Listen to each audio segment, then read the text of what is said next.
Boa noite, queridos, graça e paz. Quero compartilhar uma palavra com você que está em Isaías 43, do verso 1 ao 3, que diz assim: Mas agora sim diz o Senhor, que te criou, ó Jacó, e que te formou, a Israel. Não temas, porque eu te remi. Chamei-te pelo teu nome, tu és meu. Quando passares pelas águas, eu serei contigo. Quando pelos rios, eles não te submergirão. Quando passares pelo fogo, não te queimarás, nem a chama arderá em ti. Porque eu sou o Senhor, teu Deus, o Santo de Israel, o teu Salvador. Dei o Egito por teu resgate, a Etiópia e Sebá por ti. Queridos, esse texto ele fala de presença de Deus, ele fala de escolha de Deus a nosso respeito, ele fala de sustento de Deus, de provisão de Deus. Ele fala de promessas de Deus, mas também ele fala de desafios, né? Então, este texto ele fala de triunfo, mas fala de peleja. Normalmente a gente não gosta muito de nem mesmo ouvir falar sobre peleja, sobre luta, sobre dificuldade. Mas a gente vê que neste texto fala sobre conquista, mas também fala sobre resistência. Conquistar é muito bom, resistir, às vezes nem tanto. Eu gostaria de comentar com vocês algumas coisas aqui. O versículo 1 diz assim, que o Senhor nos criou, que o Senhor nos formou e que nós não devemos temer, porque Ele nos remiu. Ele nos chamou pelo nome e nós somos propriedade dele. Isso traz para a gente uma certa segurança, um certo conforto para viver neste mundo tão mal, nesse mundo às vezes de tantas dificuldades. Saber que existe um Deus que nos criou, que esse Deus nos fala não temas, e é interessante notar que essa frase não temas, ela aparece na Bíblia por 366 vezes. Ou seja, cada dia do ano tem o não temas para nós. Mesmo no ano bissexto tem mais um. O ano é 365 e às vezes 366 e nós temos um não temas para cada dia.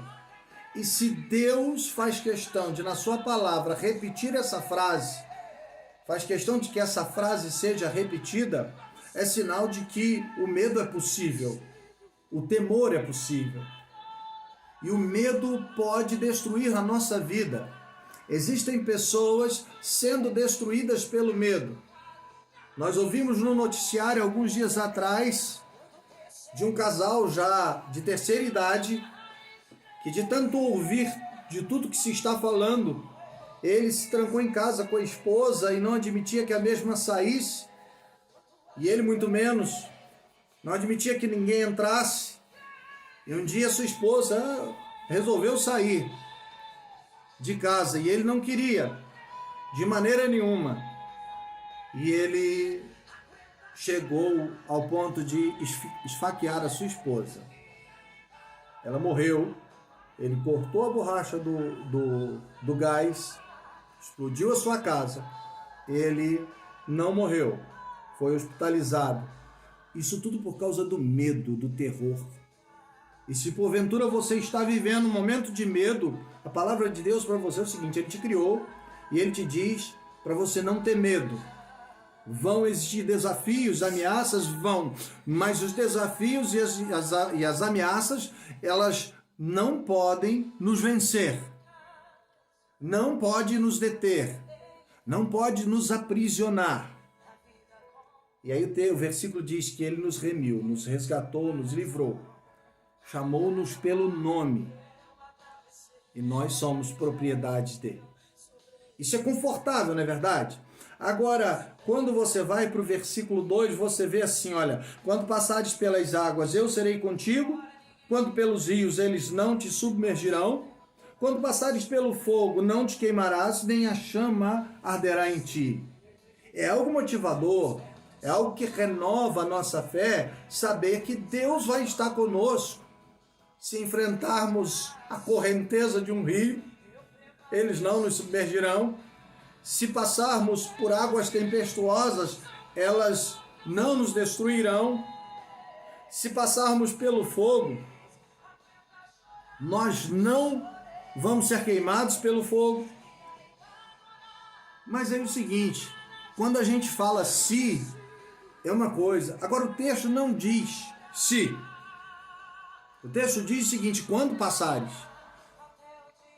Então a gente entende com isso que passar pela água, passar pelo fogo, passar pela luta, pela dificuldade, enfrentar o desafio, não é opcional na vida do ser humano. Nós vamos ter que passar pela luta, nós vamos ter que passar pela dificuldade. E queira Deus nos dê graça, que Deus nos dê graça para passar. Porque quando passamos por isso tudo é sinal de que isso ficou para trás e nós passamos.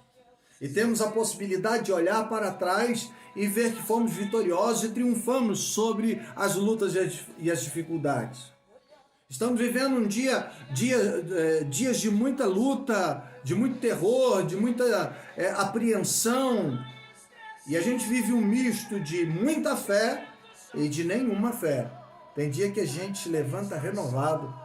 De repente a gente ouve uma palavra, a gente orou meia-noite ou às 3 da manhã, sei lá que horas, e a gente começa o dia, sabe, feliz da vida e dizendo assim, eu vou vencer, Deus vai abrir uma porta, nós vamos ter esse problema solucionado, Deus vai operar um milagre.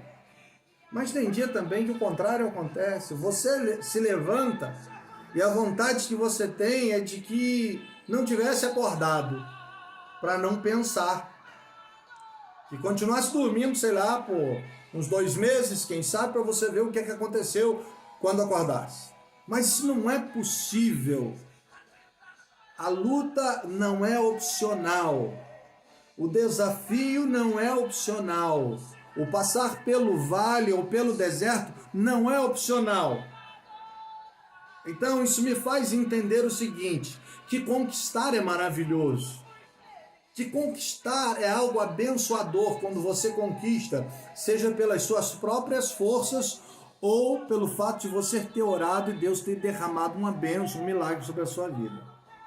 Conquistar é maravilhoso, mas resistir é indispensável. E nós estamos num tempo de resistir. Resistir vai criar músculos espirituais. Perseverar na oração e na fé neste tempo vai criar em nós experiências. E nós vamos passar por esta luta, nós vamos passar por esse desafio. E nós vamos ter histórias para contar. Se chegarmos na outra geração, teremos histórias para contar de como vencemos este grande desafio. Deus está conosco. Ele vai passar pelos rios conosco. Se nós chegarmos a sermos levados ao fogo, Ele não deixará a chama nos queimar. Deus te abençoe, Deus te prospere e que a gente vença essa batalha em nome de Jesus.